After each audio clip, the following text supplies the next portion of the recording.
Здравейте в поредния подкаст епизод, който снимаме. С мен е Албина, която е предприемач. И може ли да се представиш на младата аудитория с какво точно се занимаваш? Добър вечер или ден, не знам. Вечер, ден. Ден, не знам ти кога ще го. Да. Добър ден, казвам се Албина и представлявам в момента Gelato и Latte, бранда Розино Farm Kitchen, Lift Sopot и Биоферма Розино. И реално с тези 4 проекта активно се занимавам и надявам се днес малко повече ви разкажа за това. Да, на мен ми е много интересно какво всъщност означава биоферма. Кое го прави да е био? Биоферма е задължително биосертифицирана, мина всички проверки, получи биосертификат. Мина така наречения преходния период и издаден от някакъв контролен орган, който е сертифициран към Министерството в България. И това е обикновено се издава на 1 или 2 години. И всяка година има проверки, одит и признаване на нов сертификат. В него обаче, само да обясня, в него обаче се задължително пише каква продукция произвежда, колко е обща площ, ако говорим за животни, бройки на животни и актуално количество и по-ушни марки. В смисъл, всичко трябва да е отчетено и всеки, който се интересува, може да изисква такъв сертификат, да бъде сигурен, че продукция, място и така нататък е биосертифицирано. Затова биоферма. Така че не всяка биоферма наистина е био. Надявам се това също бъде ясно за много клиенти и хора. А всъщност вашата ферма се намира така в едно доста природно място, нека да го речем, близо до Централен Балкан. Случайно ли избрахте мястото или там има нещо по-специално в самото място? Вярвам, че място избира нас, не само ни го избираме. Да. Иначе наистина място е прекрасно, много красиво. До Национален парк Централен Балкан, под Балкана и в защитена зона Натура 2000. И място наистина е уникално, с гледка и към Средна гора, към Стара планина и към Розовата долина. А всъщност какво, така да се каже, отглеждате в тази биоферма, тъй като човек като чуе ферма и си представя примерно класическото, нали, примерно кравички, овце и така нататък. Да, вече сме наистина малко по-класически. Отглеждаме освен животни при нас са биосертифицирани крави джерси и биволи българска мура. Имаме насъждение арония, малина, имаме и биочереша. Освен това, към животници биосертифицирани всички пасища, ливади и ниви. Нали? Ние, освен, че имаме животни, ние ги пасеем на биосертифицирана земя и добиваме биосертифициран фураж за тях. Може ли да ми разкажете дали прилагате някакви ESG практики в този бизнес? Въпросът е да прилагаме практики. Ние по принцип следваме тези всички добри практики. В момента повече хора ги всички така обобщяват и наричат ESG. Преди сме ги наричали устойчиво практикуване или устойчиви добри практики. В момента наистина понавлезна този термин, който по-обси обхващащ. И освен тази устойчивост, която от началото смятахме като опазване на околната среда, такъв здравословен екип, как да кажа, здравословно, или как правилно да го опиша, само да подбера дума. Колегите, които са в добри отношения, добре към нас отнасят ни към тях, държим, поддържаме ги тях и тяхните семейства. След това навързваме към тази устойчивост и добри икономически показатели, защото без тях няма как да се съществува нито един бизнес, нито ферма. И разбира се, цялата продукция, която получаваме, се вече за нас и за всички клиенти са от устойчиво стопанинстване, от ферма, която прилага всички тези добри устойчиви практики. Преди няколко години успяхме да сертифицираме биоферма Розино с ESG сертификата. Обаче ние сертифицирахме само в категорията на екология. Имаше доста изисквания, доста точки, които трябва да покрием, след това да ги защитим пред одит, пред проверяваща кампания. И на база на тези всички проверки и данни, които са събрали, получихме една определена такава обобщена справка с едно точкуване от примерно максимално там 100 точки. Получихме, мисля, че към 90-78 точки, което си дава право да получим такъв сертификат и по такъв начин защитихме нашите всички добри практики по опазване на околната среда, по използване на ресурси, на запестяване на тях, рециклиране и всички тези останалици практики, които има място при нас. Искам също тук и да спомена, така една моя позната ми изпрати, че ще има ден на отворените врати в биофермата. Дали може да разкажеш малко кога ще могат хората да видят така на място, така да се каже? Да, първи за тази година такъв евент плануваме на 18 април. Програма е почти готова, само очаквам някои потвърждения от някои колеги и партньори да се включат.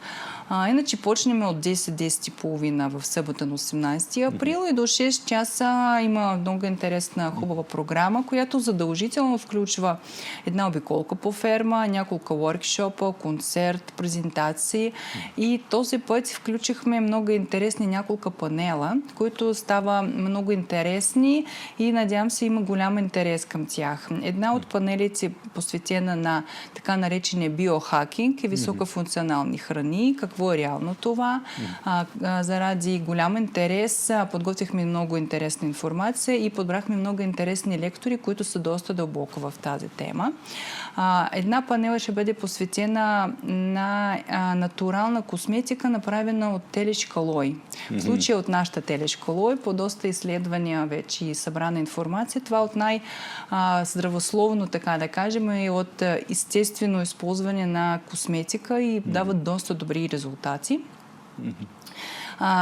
Другата панел, която потвърдиха ми много интересни хора, един стартъп за микробиома и алергени и пак е много интересни добавки, кълнове, различни ефирни такива съединения, които също би били много интересни като информация, като опит, като дегустация. И наистина хора сега търсят информация, искат да я опитат и надявам се такъв личен контакт, не само TikTok и такива ресурси, Instagram, а на живо, даде малко повече и по-полезна информация.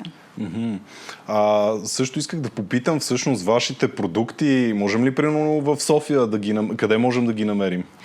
Нашите продукти без никакъв проблем може да откриете в нашите заведения. Gelato Latte, Розено Farm Kitchen в София. Също така има определен по-различен, не целият асортимент, и в различни малки магазини и вериги, които се държат да предлагат качествена храна. Който е ново, който почнахме да предлагаме буквално от тази седмица. Лични продукти през една смарт вендинг машина. В планове да ги сложим по цяла София и след това да минем до Пловдив и до други градове. Тя е напълно безконтактна, без намеса на други хора. Не е такъв стандартен вендинг апарат, а малко е по-различна. С едни равди чипове. Ще видим какъв ще е интерес, но смятам, че днешно време хора доста по-напреднаха с технологиите и няма да има никакво затруднение да пазаруват сами, без никаква друга помощ. Също наскоро беше участвала в едни семинари по Design Thinking по проекта Launch InnoLab. Можеш ли там да разкажеш какви ти бяха впечатленията? Много приятни впечатления. Много ме харесва, когато хора имат интерес, слушат с интерес, задават въпроси и неща, които споделяме и те ги разделят, те ги подкрепят. Затова смятам, че наистина има място за такъв продукт, който правим. Има място за тази философия, за която разказваме и я споделяме. И тази мисия, която носим, показвайки всичко на фермата, пак е интересна. Изглежда, че ни задаваме някакъв такъв тренд, хора го подкрепят, надявам се ще го повтаря, защото това е една ценност, която имаме ние, която може да го разпространим и да направим по-ценен, по-добър, по-качествен продукт. И исках също така вече да попитам и към по-любимата ми част на разговора, тъй като аз съм редовен клиент в Gelato Latte. Всъщност какво се крие в тези сладоледи, че са толкова вкусни и след като човек ги яде, някак си не му става тежко като че ли. Какво се крие в така, тайната, така да се каже? И най-главната тайна е качествени съставки. Да. Това е първото. Второто е балансировка на всички рецепти. И другото, когато балансираме, ние не балансираме само за определени неща, също така гледаме да ни е вкусно. Смятам, че полезно не задължително да ни е вкусно, а трябва да е вкусно и трябва да искат хора. Например, давам за деца такъв един като пример. Кой от деца ще искат тахан? Никой. Кой ще го хапне с една лъжичка? Под форма на сладоледа има опашка за такъв тип сладолед. И говорим и за пълнозърнен сусам, вечерен сусам, и конопен сусам, и различни ядки.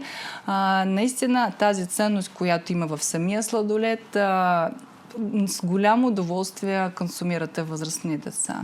А вие всъщност използвате ли продукти от фермата в тези сладоледи? При нас си представям млякото, може би, или? Разбира се, мляко използваме и краве мляко джерси, сметана от това мляко, което правим сами. По същия начин процедираме с биволско мляко и биволска сметана. Имаме и различни нови, сега ще ви представим по-функционални сладоледи, в които пак има и млека. И правихме различни колаборации. Имаме портфолио и от овче мляко, овче сметана и включително от магарешко мляко. Да. Освен всичко друго и много хубаво кафе предлагате, понеже аз винаги си взимам кафе с сладолед. Да, ние много обичаме кафе, така наречени сме кафе лавърс. И тук нямаме компромис. Мисля, ние по принцип неща, които вкарваме в продажба, да има при нас, всичко правим за нас. Да ни е вкусно, да ни е харесва, за това и кафето, и сладолед, и ястия в Розенов Farm Kitchen. Всичко мога да дам на децата, ги обичат, аз обичам всичко и... Може ли да разкажеш и за тази Розенов Farm Kitchen също? Това е една концепция, която почнахме преди, мисля, че вече 2 години. Точно Farm to Table, както си го представям, така го и предлагаме на хора. Почти цялото меню, за изключение от различни съставки, които няма как да произведем пред нас, произведено от нашата ферма. Говорим и за всички млечни продукти, месо, части от плодове, които придобиваме, имаме и части от меда, които влагаме в продукция. И в случая, например, представете се, влизате в заведение, взимате си пица с нашата моцарела, кашкавали сирена с нашето месо от телешко или от биволско. След това взимате кафе с нашето мляко, на десерта избирате или чизкейк с нашата рикота, или извара, или сирники, или сладолед. И тук говорим и направо, произвели сме, сложили сме в ястия и предложихме на нашите клиенти. А всъщност, понеже преди 2 години си спомням, ходихме на Хижа Добрила и там с Ливт Сопот, там си спомням, че имаше едно заведение и правеха едни много вкусни пици. Това да не би с ваши продукти да... Да, за същите пици говорим и същата концепция. Тя реално е почна от Ливт Сопот, както и Джелато и лате. Първата джелатерия била отворена на Ливт Сопот 17-та година, както и заведение с пица. Имаме и бургери на Ливт Сопот, които са също по моята рецепта и направени ние с бриоше, една фокача питка, като джоб. Измислих го специално, гледайки на моите деца, как всичко си омазват. И с такъв тип бургер няма грешка. Значи за това не е било толкова вкусно. И тук си спомням точно. А ти спомена също, че си скачва с парапланер, след като с Ливт Сопот може човек да се качи от на едно по-високо място и всъщност там се практикува вече редовно парапланеризъм. Ти обичаш ли такива типове спортове, така да се каже, екстремни, или какво предпочиташ в момента като връзка с природата, като спортове? В момента вече не практикувам, но преди летях с парапланер. И това заниманието е много успокояващо, много интересно, предизвикателно. Просто го някакси прираснах. Но въпреки всичко от 2003 година и до миналата година, тази година ще видим календара, проведохме много международни състезания по парапланерен спорт. На Ливт Сопот имахме няколко световни купи и световни шампионати по дисциплина крос-кантри и по целно кацане. Сега представете едно малко градче Сопот, в който идват от целия свят отбори. С капитани, някои с доктори, готвачи. Представете се като олимпиада. И това се случвало на лифт Сопот в град Сопот. Абсолютно. Огромни мероприятия. И мястото е уникално за такъв тип дисциплини. Да, уникално е. И другото хубаво на самия лифт е, че всъщност дава достъп до Балкана и човек може, примерно ние си спомням, ходихме до връх Амбарица и така благодарение на лифта всъщност доста се спестява от ходенето, докато човек стигне все пак до тази точка. Ами много благодаря така за вдъхновяващия разговор. Като финални думи, може ли да кажеш, понеже така аудиторията са ни млади предприемачи, какво би им казала, когато преследват някаква своя идея или цел, защо трябва да я преследват и някакси да се доверят на това, което обичат да правят? Искам да пожелая да се следват тази идея, която са избрали, да ни се съмняват и да ни гледат какво правят други. Защото много често някой си вече направил, ти си отказваш, се съмняваш, гледаш на предишния опит. Аз ви, пример, не съм гледала нито как правят много сладолет тук е до мен. Прави го както смятам, че трябва да направя, не както и други нашите проекти. И не следа не успявам по принцип технически, така че и вам пожелавам да не се гледате, не хабете време в социални мрежи. Мислете за своето нещо лично, направете всичко, което може и пожелавам ви успех във всички вашите начинания. Много ти благодаря и това беше от нас, така че до следващия път.